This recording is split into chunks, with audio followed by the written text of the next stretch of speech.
سيداتي وسادتي، طيب الله أوقاتكم أينما كنتم بكل خير. أحييكم وأقدم نشرة أخبار المساء والمستهل بالعناوين.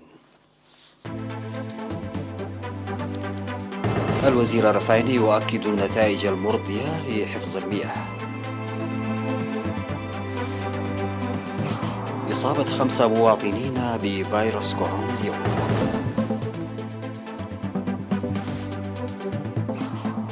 ميدالية فضية لإريتريا في سباق العالم للدراجات الهوائية. بلينكن يقول إن العالم متحد في الضغط على طالبان. روسيا تعلن عن حصيلة وفيات يومية قياسية جديدة بكورونا. ومقتل 5 متسلقين في عاصفة ثلجية في روسيا.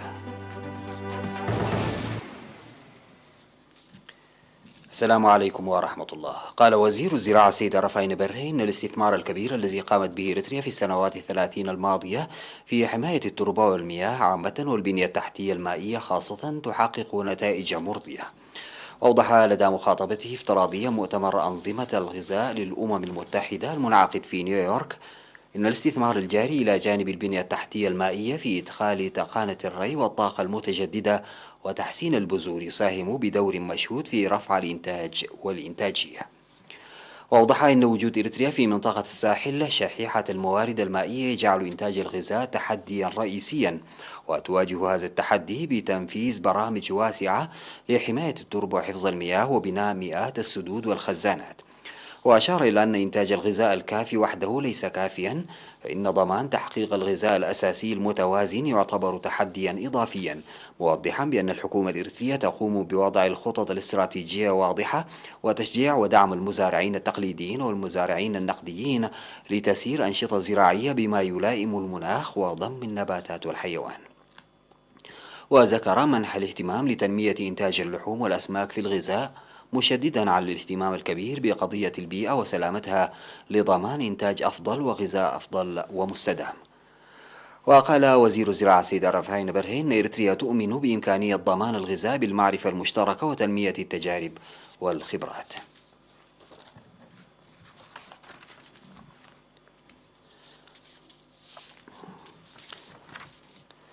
أظهرت الفحوصات المخبرية التي أجريت اليوم في مراكز العزل في الإقليم الأوسط إصابة 5 مواطنين بفيروس كورونا. في غضون ذلك شفي 3 مرضى كانوا يتلقون العلاج في مستشفيات الإقليم الأوسط، بينما توفي مريض من الإقليم الأوسط يبلغ من العمر 78 عاما. بهذا بلغ عدد المصابين بفيروس كورونا في البلاد حتى الآن 6685، شفي منهم 6628 وتوفي 42 مريضا، فيما لا يزال 15 يتلقون العلاج في المستشفيات. وزارة الصحة 24 من سبتمبر 2021.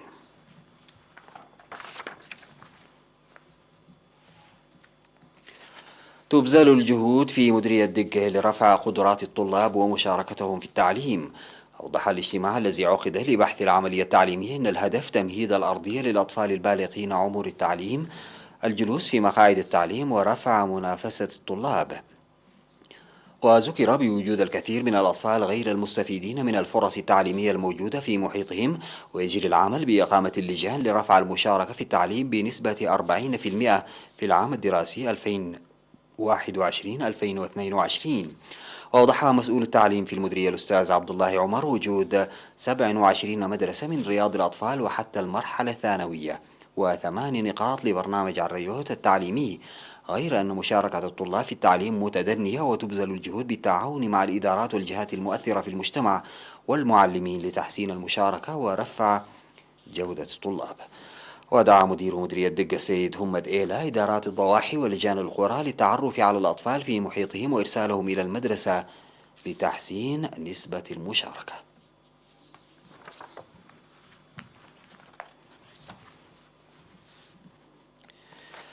أكد الإريتريون المقيمون في إيطاليا في الحفل الذي أقاموه بمناسبة الذكرى 60 لانطلاق الكفاح المسلح للشعب الإريتري على تقوية التنظيم والمساهمة الوطنية.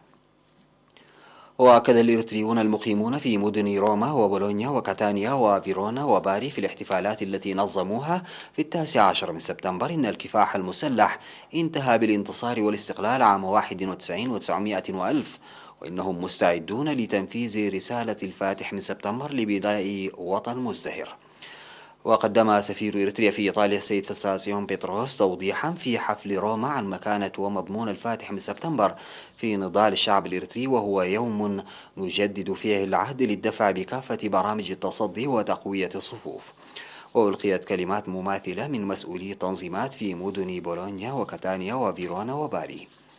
هذا وسينظم الإريتريون المقيمون في المدن الإيطالية الأخرى احتفالات ذكرى انطلاق الكفاح المسلح للشعب الإريتري في 26 من سبتمبر.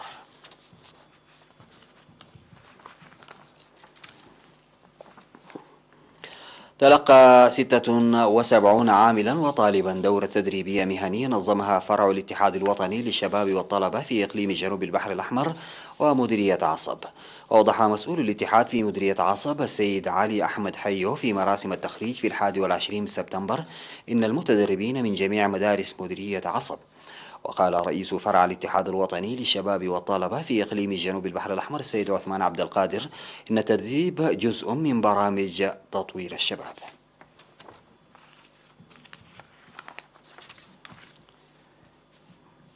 فازت إريتريا بالميدالية الفضية في بطولة العالم 87 للدراجات الهوائية دون سن 23. وحقق الدراج الإريتري بنيام هيل المركز الثاني بفارق ثانيتين عن الدراج الإيطالي الأول فيليبو بارونيشيني في السباق الذي جرى في بلجيكا اليوم لمسافة امتدت ل 161.1 كيلومتر. وجاء الدراجون الإريتريون هينوك ملو برهان في المرتبة 61 وناتنائيل تسفازين في المرتبة 83 وإفريم جبرهيوت في المرتبة 93 وبيتروس مانجس في المرتبة 100. بعد الفاصل سيداتي وسادتي أعود بالأخبار الخارجية.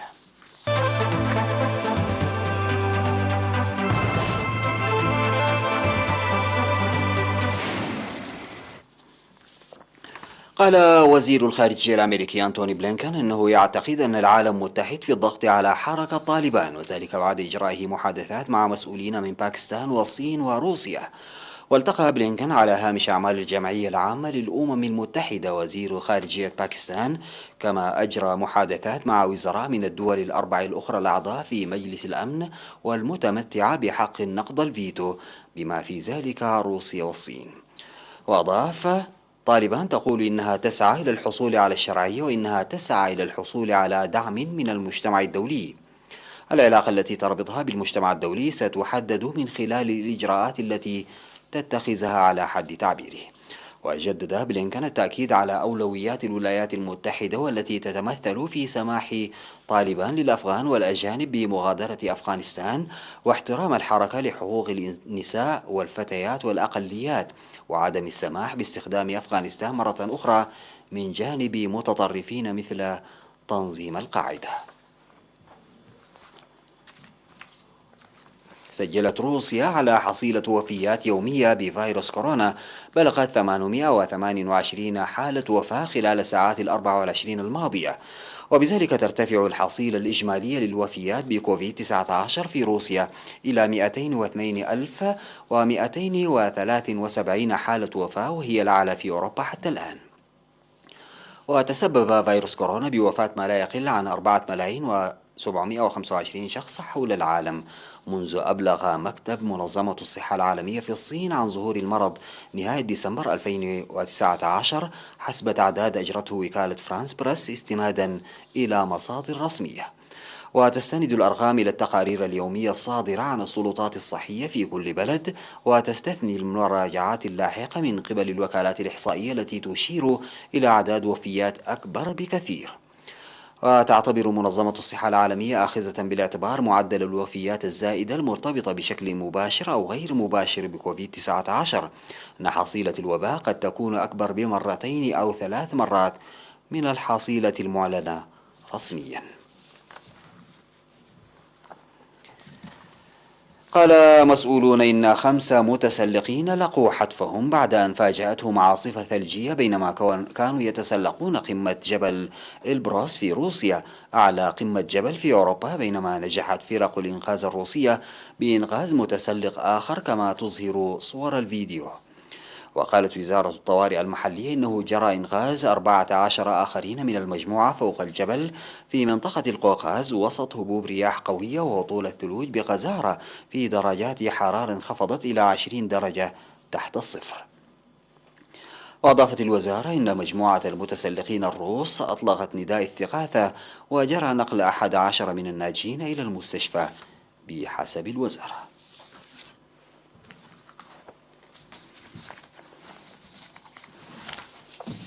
ختاما سيداتي وسادتي لنشرة أخبار المساء أعود فأذكر بعناوينها. الوزير رفاين برهي يؤكد على النتائج المرضية في حفظ المياه. إصابة 5 مواطنين بفيروس كورونا اليوم. ميدالية فضية لإريتريا في سباق العالم للدراجات الهوائية. بلينكن يقول إن العالم متحد في الضغط على طالبان. روسيا تعلن عن حصيلة وفيات يومية قياسية جديدة بكورونا. ومقتل 5 متسلقين في عاصفة ثلجية في روسيا. انتهت نشرة أخبار المساء قدمتها لحضراتكم من الفضائية الإريترية. شكرا لمتابعتكم، السلام عليكم ورحمة الله تعالى وبركاته.